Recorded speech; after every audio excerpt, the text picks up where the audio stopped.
Pernahkah kalian bayangkan apabila ingin membeli suatu produk, misal handphone, tetapi belum dipublikasikan atau masih dalam tahap pre-order?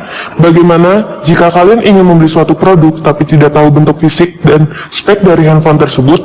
Atau bagaimana jika kalian sudah mengetahui spek dari handphone tersebut, namun tidak tahu bentuk fisiknya seperti apa? Tentunya hal ini akan membuat kalian ragu, bukan?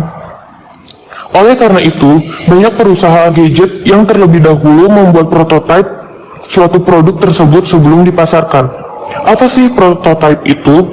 Prototipe berasal dari bahasa Latin proto yang berarti asli dan typus berarti bentuk atau model. Biasanya di Indonesia disebut purwarupa.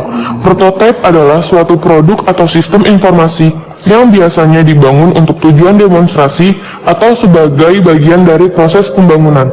Sebuah prototipe dibuat sebelum dikembangkan atau justru dibuat khusus untuk pengembangan sebelum dibuat untuk skala sebenarnya atau sebelum diproduksi secara massal. Proses pembuatan prototipe merupakan proses yang interaktif dan berulang-ulang yang menggabungkan langkah-langkah siklus pengembangan tradisional. Prototipe dievaluasi beberapa kali sebelum pemakai akhir menyatakan prototipe tersebut diterima. Ada 7 langkah, yaitu yang pertama, pengumpulan kebutuhan.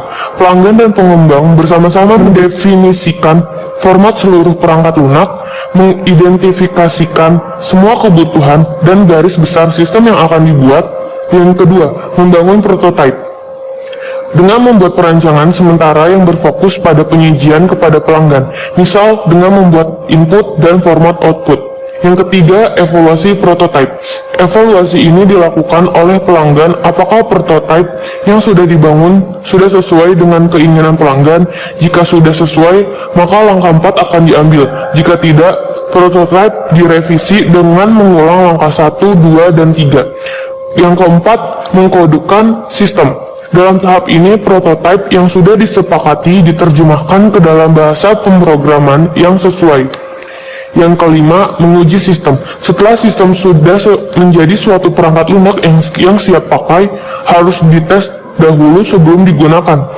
Pengujian ini dilakukan dengan white box, black box, basic pad, pengujian arsitektur, dan lain-lain. Yang keenam, evaluasi sistem.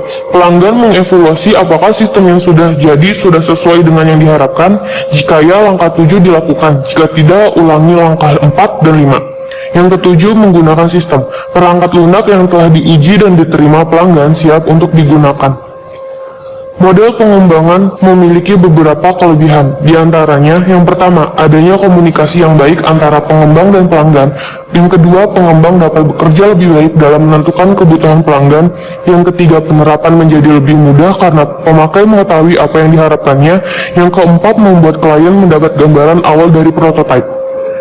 Selain kelebihan, ada juga kelemahan dari metode prototipe, yaitu pelanggan tidak melihat bahwa perangkat lunak belum mencerminkan kualitas perangkat lunak secara keseluruhan dan belum memikirkan pemeliharaan dalam jangka waktu yang lama.